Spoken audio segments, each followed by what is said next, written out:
Like a lot of you, I've been playing XENOBLADE Chronicles 3 on Nintendo Switch, and I have been blown away by the epic scope and scale of this game. I was expecting it to be massive because the previous two XENOBLADE Chronicles games are also incredibly massive, and the good thing about this new one is that it isn't directly connected to the stories of either 1 or 2, so you can choose to just jump into the latest of the XENOBLADE Chronicles franchise and have a great time. Now, if you've played the previous games, you're going to have some connections and some plot illusions and stuff, but there is so much story in all of these games. I have a tough time kind of keeping track of how everything is kind of tethered together or fleshed together. I have been really impressed by the amount of mechanics in this game. The game just keeps throwing systems at you and new ideas and new flexibilities that you have while you experience the game. And it starts off really slow. It does a good job of holding your hand all the way through, and there's a lot of things that you can do while you play if you are overwhelmed by all of the choices to kind of auto handle some of the battles and to help you with some of your massive exploration that you have to do across this great land. Ionios is the name of the planet where XENOBLADE Chronicles 3 takes place, and you are playing initially as part of the Kevis faction. There are colonies all over Ionios, and you are fighting this other group called the Agnes. And what happens very early on in the game is that you recognize that there is this other party which has been screwing with all of these different colonies and pitting these factions together and kind of brainwashing these colonies, and that group is called the Consul. And what happens is you end up partnering with another group that you've been previously fighting with, and suddenly your team party grows to 6 different characters.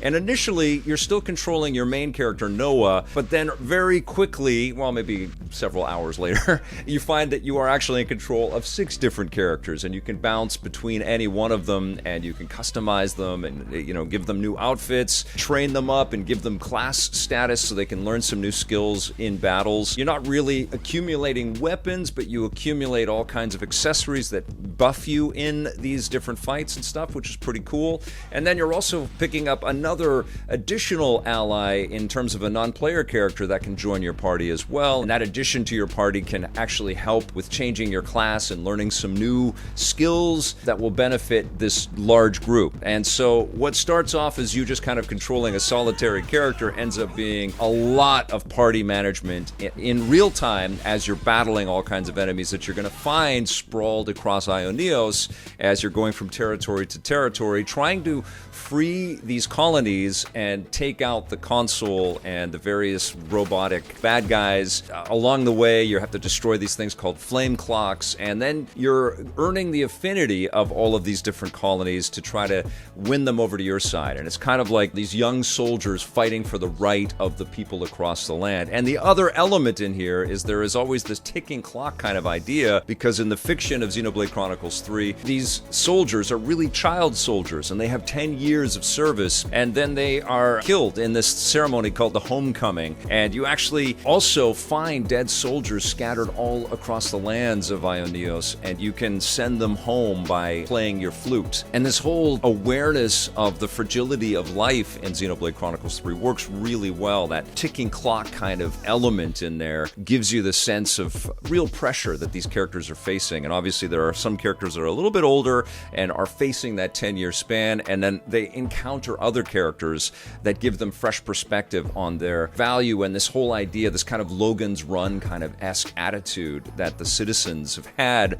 around their soldiers getting only 10 years to serve. It's kind of heavy, and it really gives an emotional gut punch to the whole experience. I really can't fault the storytelling in this game. Yes, it's a little convoluted, and sometimes the cutscenes go on a little bit long, and man, there is just a tremendous amount of data and lore and history, and there's, you know, flashbacks for each of the characters, but it's so wonderfully crafted, and I love the production design and the character design. All of these characters are so cool, you know, they're just so well crafted and interesting and disparate from each other, and they offer lots of great elements while you're in combat. You're going to want those healing abilities from your characters. You're going to want them to create healing circles in the middle of combat. And when you're in combat, you're going to want to mix and match some of the projectile fighting and the heavy blade fighting. And also included as a new system for Xenoblade Chronicles 3 is the ability for a couple of characters to interlink and combine to become Ouroboros.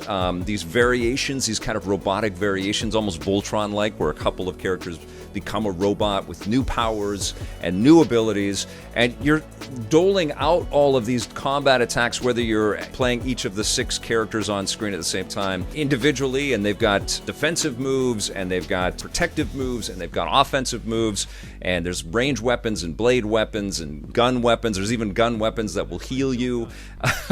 But when you combine, there's another layer of different attacks, and you're constantly watching the meters, MMO-like, because they have to recharge after they expel their attacks. And one of my complaints about Xenoblade Chronicles games in the past is that you spend a lot of time in combat looking at the meters, but the ability to switch between all of these different characters and constantly mix and match during the battles kept things moving a lot quicker for me. And I know you've been able to do that before, but I guess it was the addition of the Ouroboros plus also the chain attacks, which make a return for Xenoblade Chronicles 3, where you've got all of the characters in a row trying to create as much hit point damage as they possibly can within a set amount of moves. Makes the combat a lot of fun. Now, you do engage with combat with creatures that you'll encounter roaming the lands of Ioneos frequently. It almost feels a little bit like random battles from traditional JRPGs. You can run away from them, but sometimes you just get swarmed. And what you want to do when you're in battle is not have all of the enemies in an area come and get you at the same time.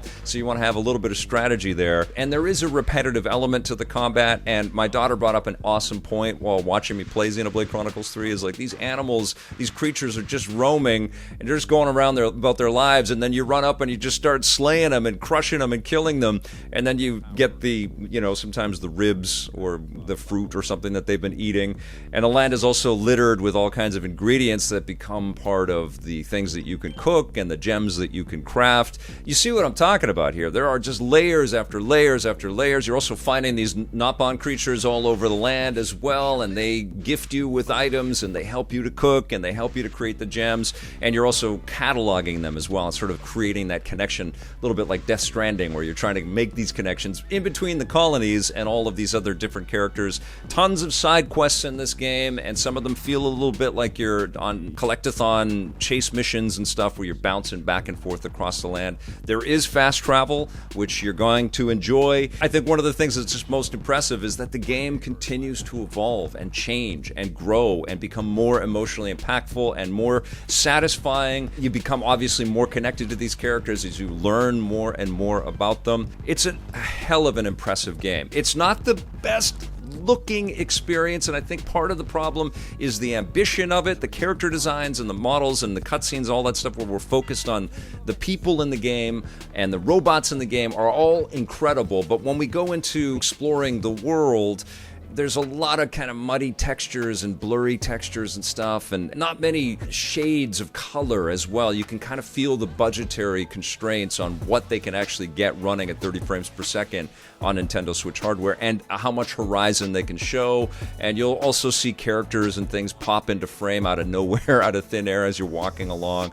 I mean, there's things that you can absolutely forgive, but, we are well into the Nintendo Switch lifespan, so it's hard not to think of what a game like this, with its absolute ambitions, could look like on hardware that could kind of realize its ambitions a little bit better. It's just impossible to ignore that. But it's still a beautiful game. Maybe not quite as beautiful to me as The Legend of Zelda Breath of the Wild, which I know was even more constrained in its design and understood its limitations and didn't try to be as ambitious as this game. But there was a Miyazaki kind of quality to the visuals of Breath of the Wild, which I cannot help but compare it to, that same sort of open world exploration, expansive progression has been a part of both The Legend of Zelda Breath of the Wild and Xenoblade Chronicles, partially because Monolith helped on the development of Breath of the Wild as well. I think this is my favorite of the Xenoblade Chronicles games. They're all terrific. You don't necessarily need to start with the first one, which was just ported over to the Switch. It's a beautiful remaster. You may want to jump in with number 3, but they're all good. They're all really good games, and I totally get the value. I totally see why people become obsessed and addicted to this franchise. I think it's a wonderful escape.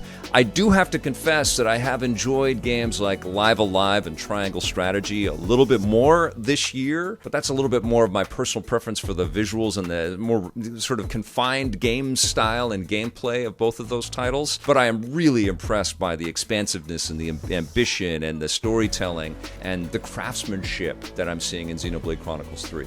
It's another fantastic role-playing pickup for the Nintendo Switch. You really, if you're into JRPGs and RPGs in general, man, you really need a Nintendo Switch, huh? There's just so many awesome RPGs on this platform. I'm going to give Xenoblade Chronicles 3 a 9 out of 10.